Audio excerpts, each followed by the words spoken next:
So guys, welcome to the Kofi Zulu Podcast. We want to look at 5 advantages of growing up in a struggling country or community. Now, before I give you these 5 advantages, listen to this life-changing story. As a young grad, I got an opportunity for an interview for a job.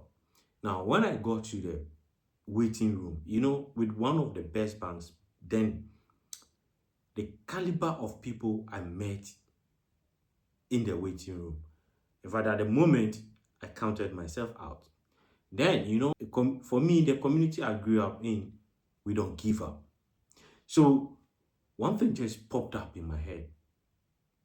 Trust me, I should just tell them how I survived from that community to be able to get my first degree. That was the whole thing. So, when I got into the interview, I answered a lot of questions. Then that particular question, why do you want this job? So I just told them, look, I know I might not be a match to the kind of people I met in the waiting room.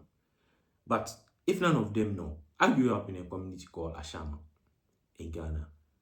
So if they should take their phones and Google and see how that community looks like, then they will understand the kind of or the caliber of person I am. When I'm fixed on something, I don't give up. So if they really need somebody to work, I am the first person. Long story short, I got that job. Now, you see, when you grow up in a struggling country or community, there are several negative tags on you. What you must do is to turn all these negative tags to positive events. So the first point we'll look at over here is what? Resilience and toughness.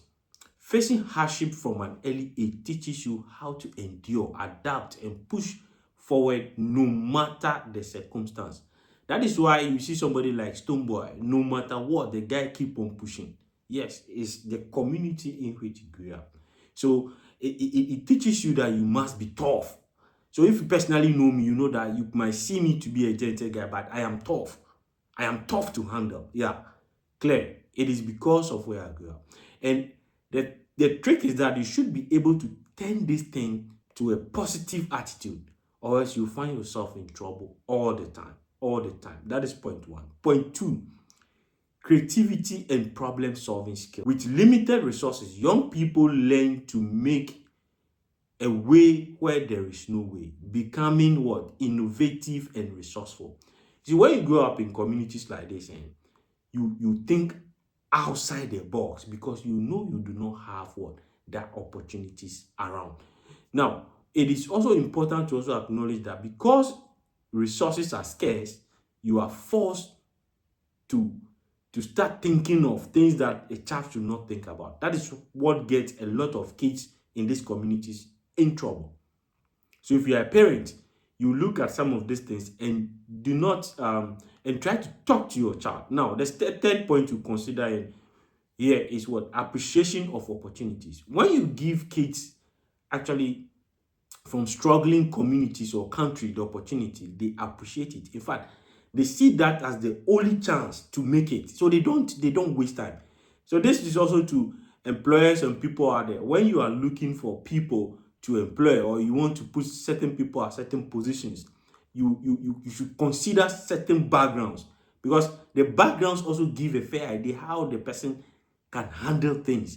Because when you give things to people who already have it, they don't appreciate it.